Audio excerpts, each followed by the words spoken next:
Well, hello people, and welcome back to episode 8 of Project Skylines. I hope you're having a wonderful day. Apologies for the delay between episodes here. This save broke really badly with the patches around the Bridges and Ports DLC, but it is now recovered and ready for expansion. In the last episode we added Irvington, which really completed the west side of the map with Brandenburg, Ekron, Riverside, Ballast Lake, Rosewood and March Ridge all now present in the map. And today we'll be turning our attention to possibly my favourite town in Knox Country, Muldraugh, an icon of the series, and recently had a facelift during the Build 42 update, with new buildings and places to explore and loot. This place also features several orbital builds, including a rail yard, multiple farms and factories, as we very much move into the more denser parts of the map here, eventually turning our attention towards West Point, Valley Station, and I think the much anticipated Louisville districts. Welcome back to Project Skylines, everyone. Let's go ahead and build Muldraugh, shall we?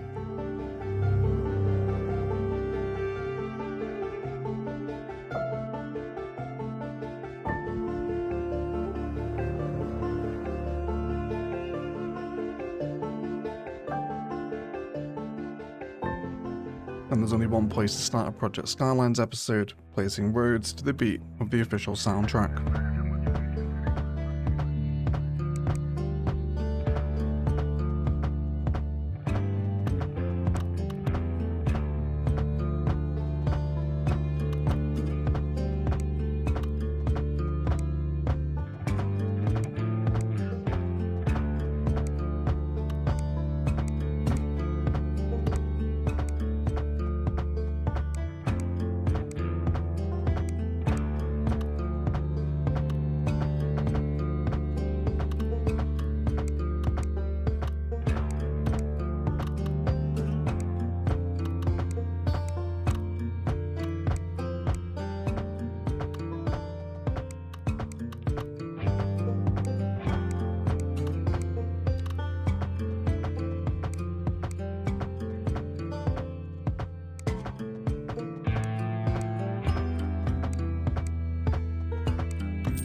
Which leaves us with our very basic Muldraugh Road frame down. Now the scale of the town is something that's going to be quite challenging today, and something we'll talk about later on. But the first bit I want to work on is the entrance to Muldraugh from Rosewood, which is full of gas stations, farms, motels, and little commercial units, and we'll start by upgrading the main road through Muldraugh down into zonable 4-lane road, as there's lots of commercial start down this bit of the street.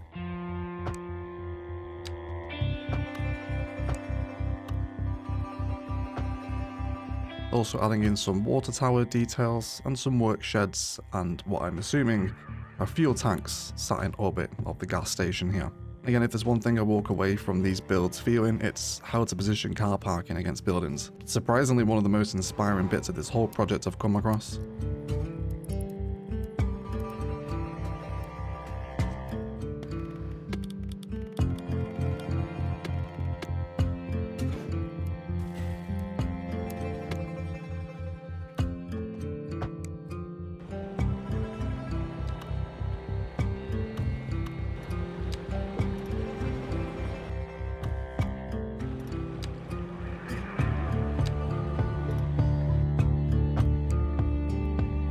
Now, a lot of the car parking configurations and the commercial placements, I guess on the frontage arterial road, do not scale very well at all to CS, which is really making me somewhat worry for Louisville, considering how much denser it is and how the assets are going to scale. Picking out some other smaller details here, including little crop fields, and for some reason around Muldraugh, there's lots of piles of kind of random metal, so more detail with those as we come across them as well.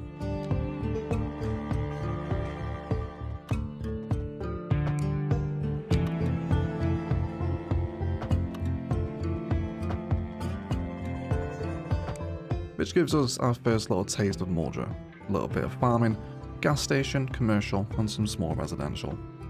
And the junction to Rosewood is actually flowing perfectly. I thought this thing would have been slammed with traffic by now, but it's still fine, so you'd love to see that.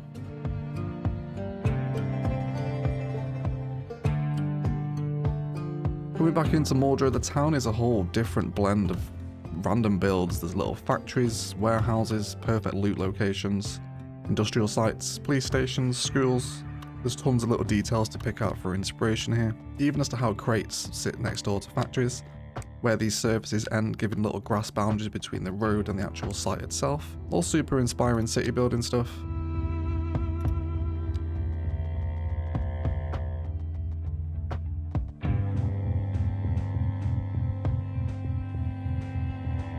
And ended up placing the Netherlands police station to replicate the Muldraugh one. Now coming onto the bar, which we use several different motels to fuse together, with fencing to block the whole site in. Pretty sure this is the Rusty Rifle in Muldraugh. Really good base location, full wood interior as well, so you don't need a sledgehammer in order to renovate. Very tidy indeed. Surrounding this with housing and the tables and surfaces that we also see at the back of the bar.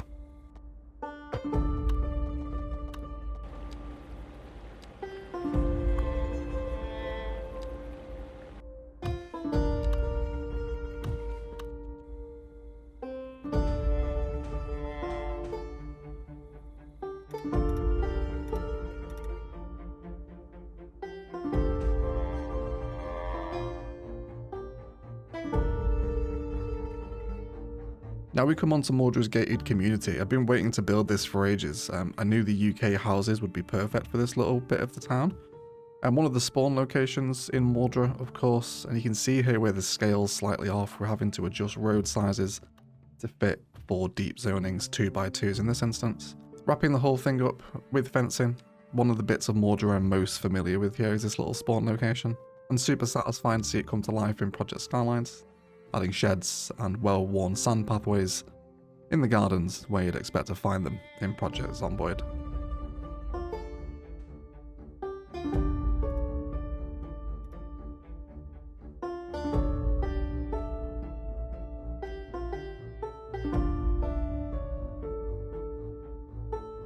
There's also a ton of wasteland, what looks like to be kind of prepped building sites from the Zomboid perspective.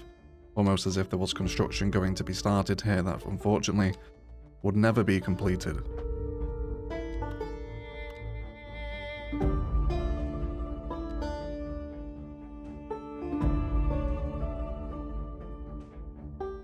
More trailer homes here, for which the 2x2 European buildings always do a good job for, with lots of wooden fencing and trees in between.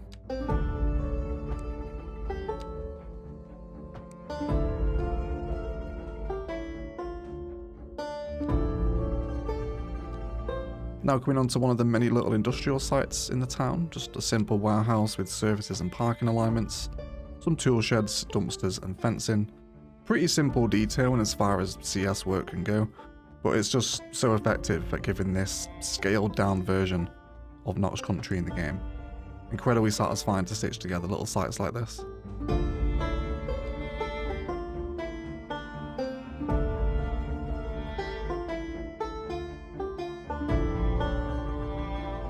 Now jumping back to the main street, which is really where we start to struggle with the scale, and what is making me somewhat worried for Louisville.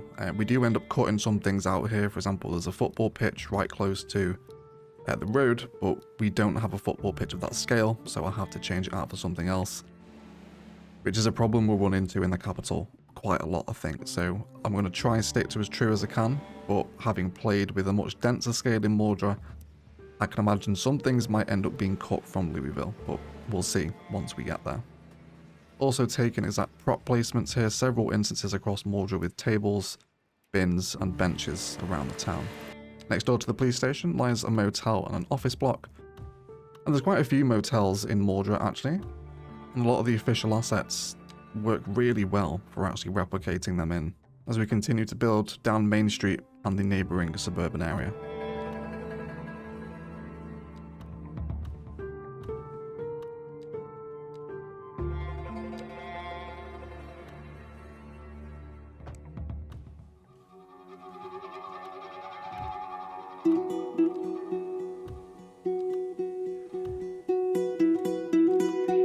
Now you're probably wondering, Egg, why is the lighting suddenly changed to be much more saturated? Because there was a Cities Skylines 2 update this week, and thankfully I could still load back in. So that's why the lighting from here on in the episode is now much different, in case you were wondering. My ass was twitching when this happened, thinking I wouldn't be able to load back in and finish the episode. Well, thankfully, we obviously have. Returning to the gated community to add the houses, the med clinic, and the commercial that lies just outside it.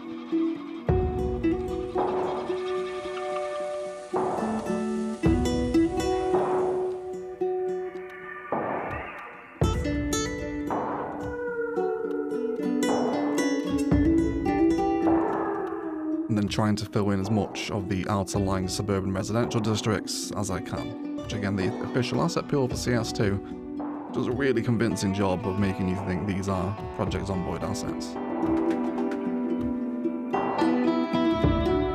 There's a baseball field also present in Muldraugh, but this isn't really a kind of a chunky asset. It is literally just sand on the ground with a couple of benches, rather than a proper facility. Very much a rural baseball field vibe out here, using the fence networks to give it a proper boundary.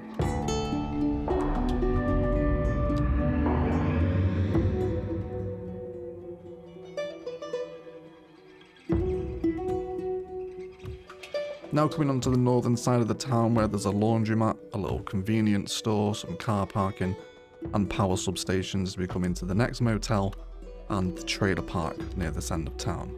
This motel from CS2 is almost a mirror image of the one in Muldraugh, actually, with the shape of it and the car parking. Kind of scary, actually, almost as though these assets have been modelled from Project Zomboid. Sometimes it feels when I'm building this series and I need a particular asset, and I find almost that exact asset. This end of town lies all the trailer stuff, so we'll plot this in again using the 2x2 European residential building.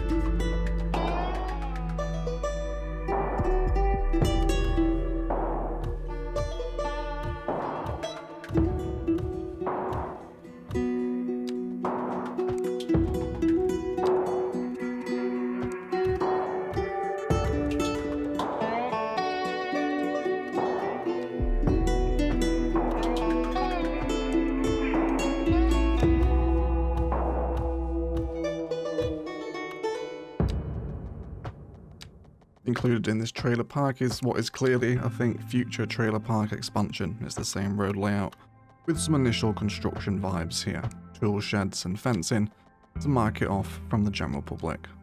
Another inspiring point I've walked away with from Project Skylines is the introduction of kind of rough ground, wasteland and construction work into a town. Something I neglect quite often, but it adds quite a lot to the build in the end. And then polishing off with some trees around this little commercial strip and trailer park district on the north end of Muldraugh. Returning to more alleyway work that holds the bulk of the suburbia.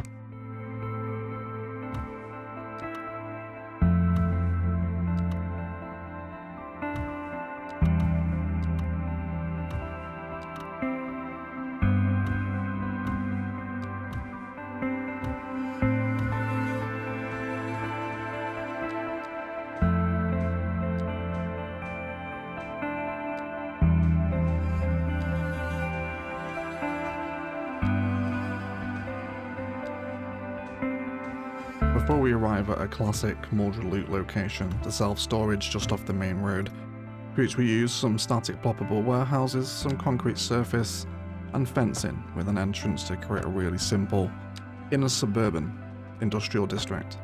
There's also, yet again, another motel. It's that on the main street, again for which one of the CS2 official assets does a wonderful job in recreating the shape and the vibe here, even featuring the pool out front as well. Parking and surface extension alongside help wrap this up around its bordering roads, giving us a fleshed out look to Muldraugh as it finally starts coming together. Another gas station features next door to this motel, before many different formations of car parking and commercial buildings continue to line this commercial sector along the arterial road.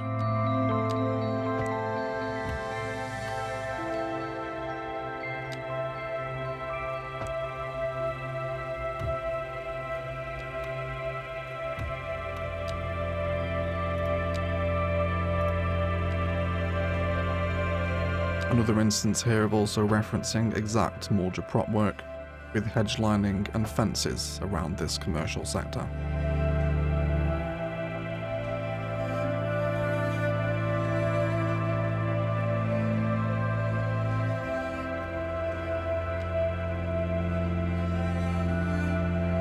Now we come on to where we really start to struggle with the scale. Bringing in a ploppable school here, we do lose the place of where the football pitch sits, which is where we will have to make some omissions as the scale just strays too far from the size of the CS assets. It's also too small a space to build my own custom pitch using surfaces and lines, so a little bit of a shame in some instances, and I imagine this will become much more of a problem in Louisville, but we'll run into that when we get to it. More arterial commercial, start facing the main road with paths, details and surfaces to rid a lot of the green space around the edge.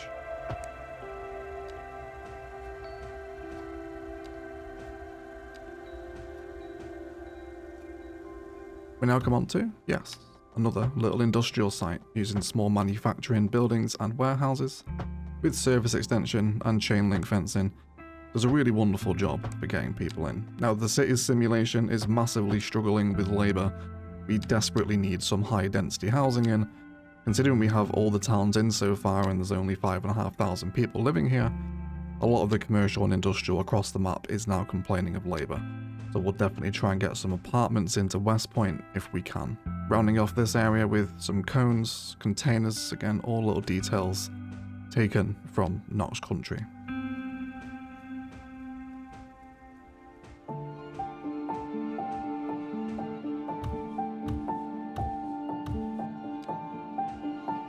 Yet more suburban work to go in, including another repurposing of a fire station, better bulldozing all the fire station related signage off so we can repurpose it into a church. Slightly different configurations here. The church in Muldraugh has the graveyard sat to the side. For me, it's to the back. Again, this is where the scale doesn't quite work out so well, so we have to be a little free and easy sometimes with the templates we're given, but we can still work with the inspiration that the map gives us.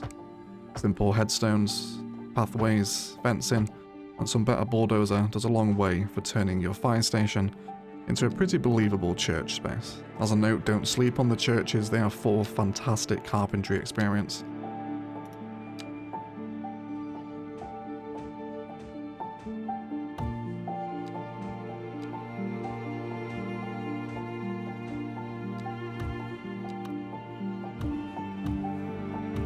Back to the sports pitch area now. I did manage to get in the basketball court, which is also present in Muldraugh.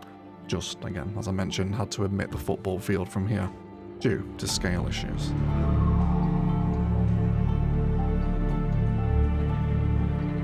Now looping back to the very eastern edge of the town, where we started the build to add in some remaining suburban districts, and there's also a factory down here as well, another little industrial site. I guess from the CS perspective and the simulation, this is a terrible thing to do because these people will be dying of pollution. But I think if anything, it perhaps hints at a rework that we need in CS for pollution. When you do see these industrial sites, even if they're just warehouses, be so close to residential. More gas tanks and barrels here, encompassed with fencing to add details that we see in the map, and more of those random metal stacks also making an appearance here too, with wasteland and treeland all around it.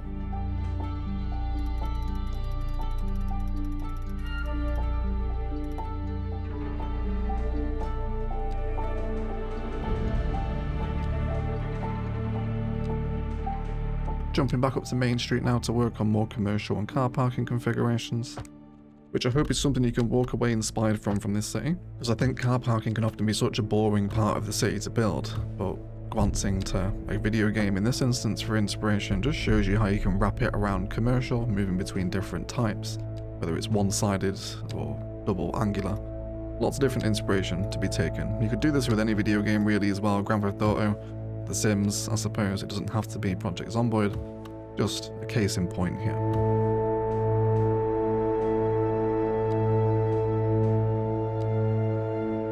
Again, this is where the scale falls away as we come to the smaller self-storage and warehouse units on the very northern edge of Muldraugh. Not too much I can do here other than work with the space I've got and convert the ideas that we see into these much smaller spaces than we actually have to play with in the game. Something I hope doesn't end up taking away too much from the look of Knox Country, but I think we'll be able to work around it. Adding the big warehouse and the restaurant on the very edge of the town before we swoop back through the remaining suburban districts lying around the town.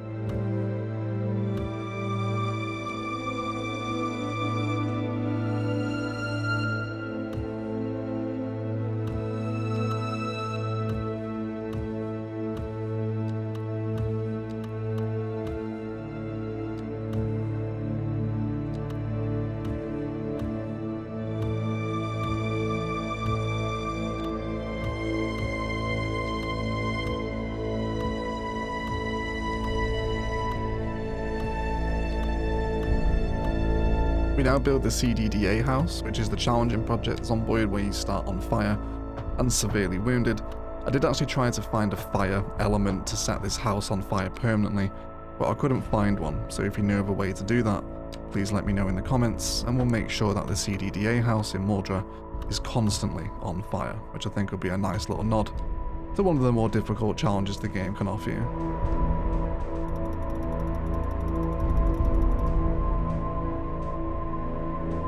Before the final trader park housing and smaller farmhouses go in on the very edge of town by the train tracks. Giving us a version of central Muldraugh that's now starting to look pretty solidified. Really happy with how this has turned out so far.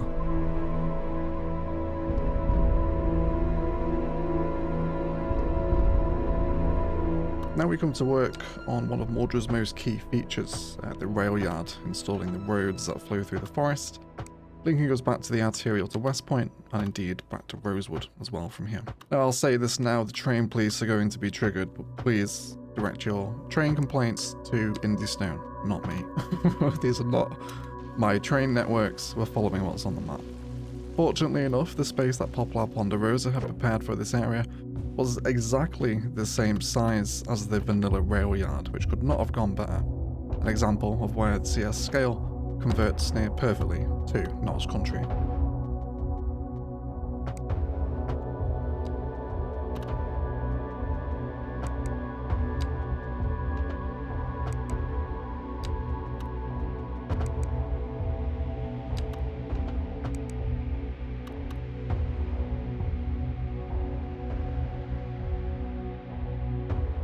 With the rail yard in, I wanted to turn my attention toward the McCoy Logging Company, another key feature of Muldraugh. Really simple space here, lots of concrete space and 4 individual buildings making up what looks to be distribution and administration for the nearby timber yard. Because this is such a large flat concrete surface, I decided to dirt this up with some decals a little later on, because it just looked a little too clean and shiny for an industrial yard essentially. Again, referencing exact prop placements with containers and cones, and adding in those scuffs and cracks into the concrete.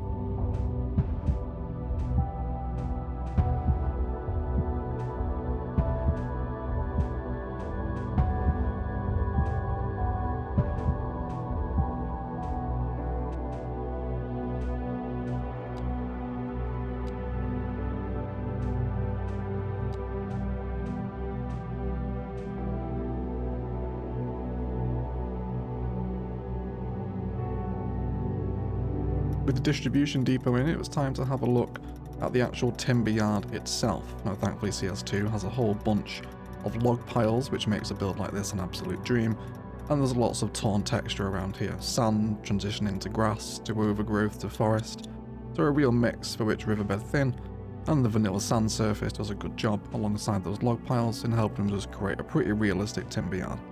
I'm happy with how this turned out here.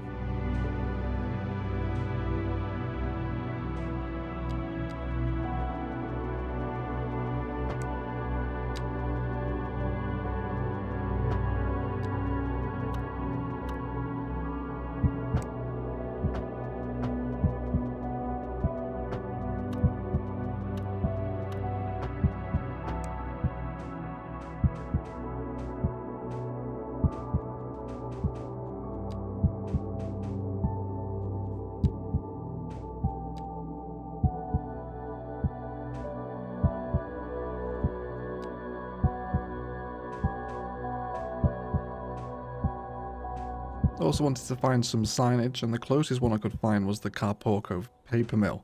If you can think of a better CS2 business that would be better suited to a lumberyard, let me know and I can change it out. But I was pretty happy with how that turned out. Continuing to add fence and surface detail around both the distribution and log yard builds, before we turn our attention to this grey space in the middle.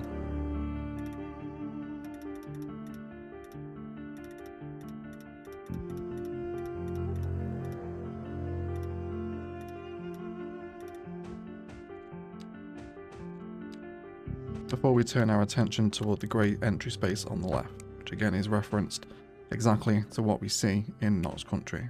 Road barriers, 2 containers, work sheds and some cones alongside lots of cracked, dirty concrete, which you would imagine Being the case here, with so much timber being transported, there's likely a lot of debris and dirt that comes with that.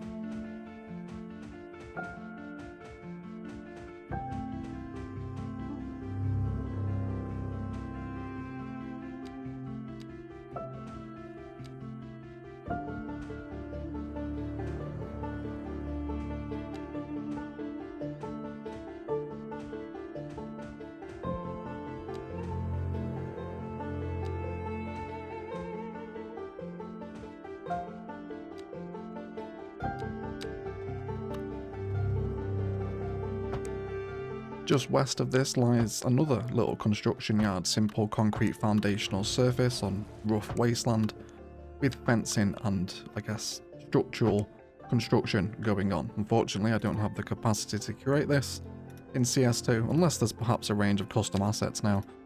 Maybe if there is something on the Paradox mod you're aware of for creating these construction frames, do let me know. But otherwise, instead for this, I decided to go with stacks of metal, as if they're preparing these structural foundations to go in.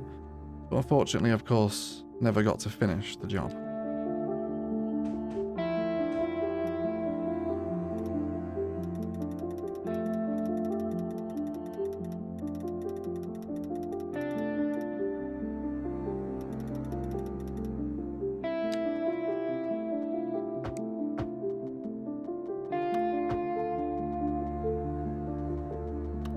Also worth noting the fences switch between solid sheet metal and chain link around here, so I'm also replicating this with the fence work at the same time as well, in case you were wondering why.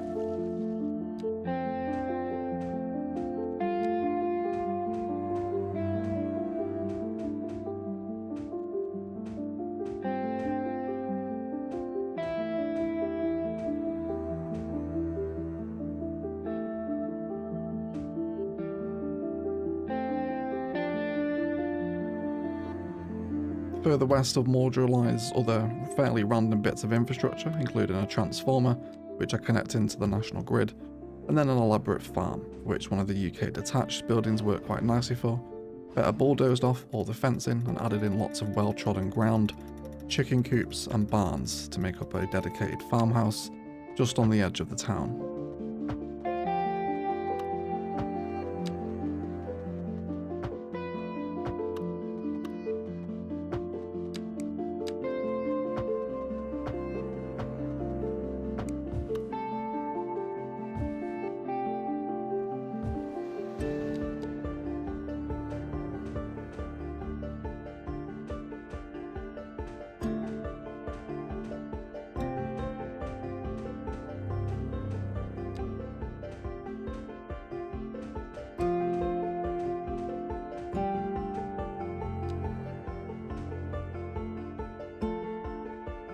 Even further west lies a little streamlined diner, which is taken exactly again from what we see in Knox Country with the prop work out the front and the car parking alongside the building.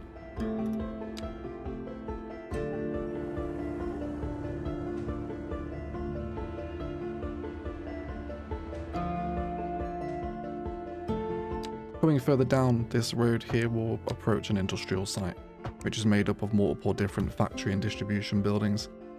As a note here, if you are a Zomboid player, there's a steel factory here with loads of steel pieces, and especially steel ingots, so if you're into your blacksmithing grind, this place is definitely worth stopping by. Again, more examples of parking configuration around buildings, even some non-accessible roads here, but the building faces the other way, so it'll never get used. I do wish sometimes we had a two-way variant of the one-sided parking road. I realise that might be difficult, maybe it needs to be a slightly wider road, but it would be nice to not have to force one-way directionality in.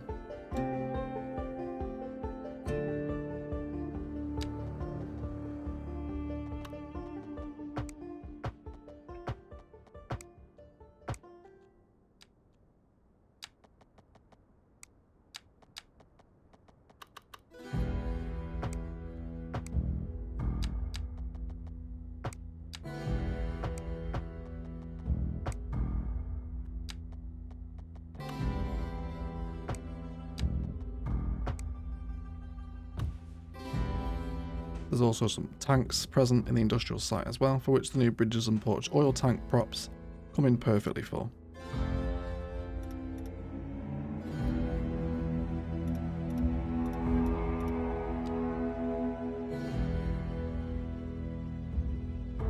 Again, scale and the size of the assets does have to stray slightly here, just with providing access to buildings. I do want to try use actual plot buildings as much as I can where possible rather than static ploppable. I realise block services are available, but it's the same reason I'm not manually placing the parking spaces either. Fit a much tighter configuration. I want the city to be as functional as possible for the Sims living in it.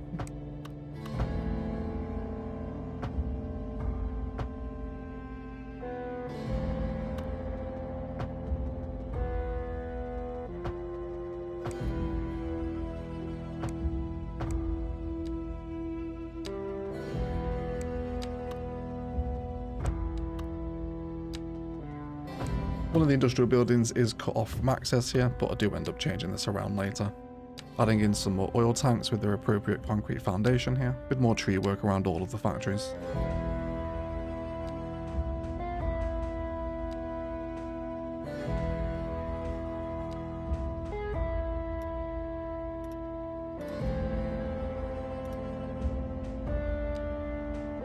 You can also see some of those labour warnings kicking in Muldraugh now as well.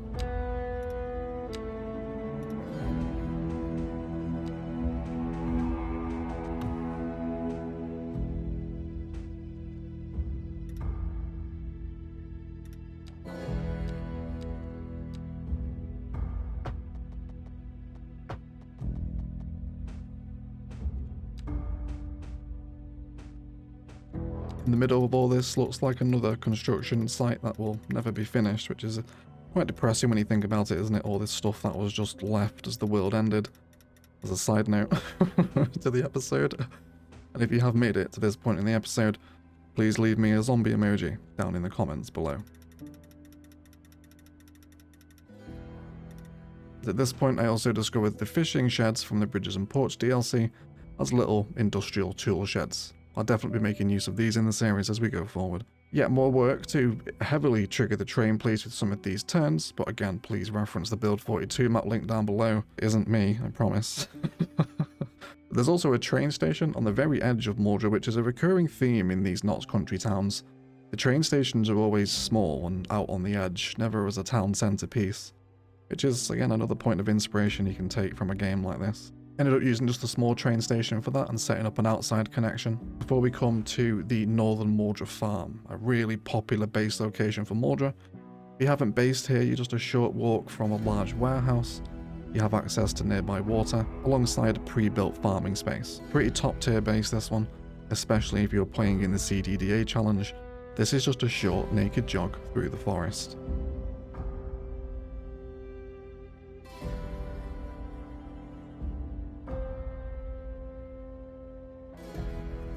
For this, we better bulldoze one of the Japanese two-story homes.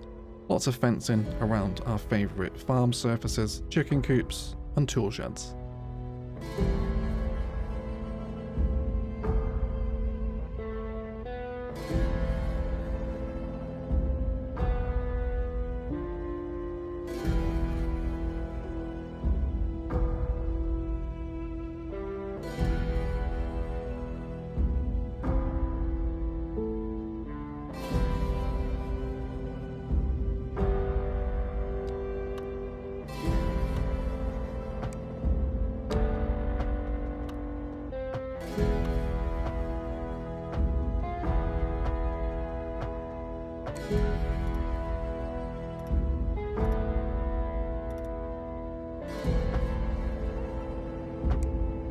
Which I think again is just surfaces, fence and a building, but gives a really effective farm space, doesn't it? There's endless variations you can run these in.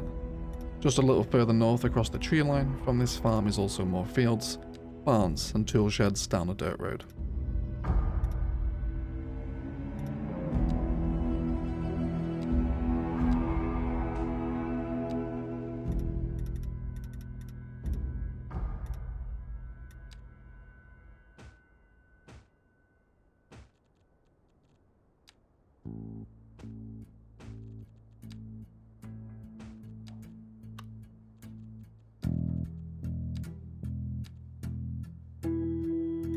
Also what looks to be another prepped construction site here, but with no props this time. It is just a sand square in the forest.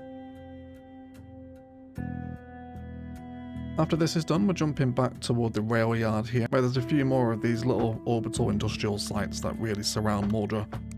More great inspiration as to how you can possibly blend industry into a more rural township. More containers, parking, surfaces and buildings in various different combinations in orbit of the rail yard.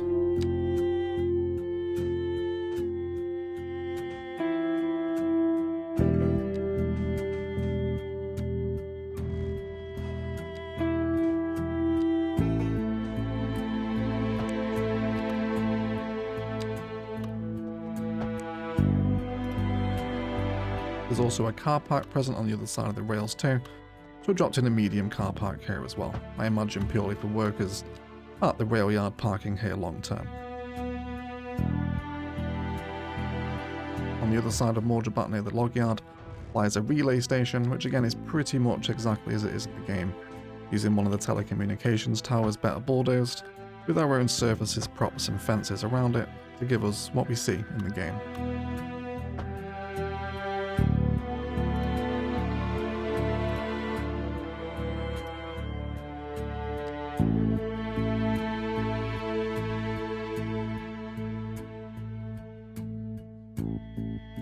Which leaves us with a micro Muldraugh, a really fun replica, one of my favourite towns in Zomboid, and I hope you have managed to enjoy it. Apologies again, there was such a delay between the Irvington and this one. Like I mentioned, the map broke really badly with the bridges and ports patches, but now it is more stable. Beyond that, these episodes take an enormous amount of time to record, produce and edit, so if you have enjoyed it, likes, comments and shares below really do help them to reach more people. And if you're interested in supporting the channel further, links down to Patrons and Instant Gaming are both down below. Let me know what you think of this one. Can you tell it's Muldraugh, I think, first and foremost? These projects are always so daunting at the start, but as you slowly see this little replica of something you're so familiar with come together, almost feels like you're building your hometown in a way.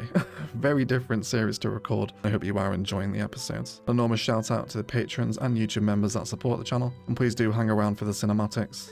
I'll see you next time in West Point, and as always, enjoy the rest of your day.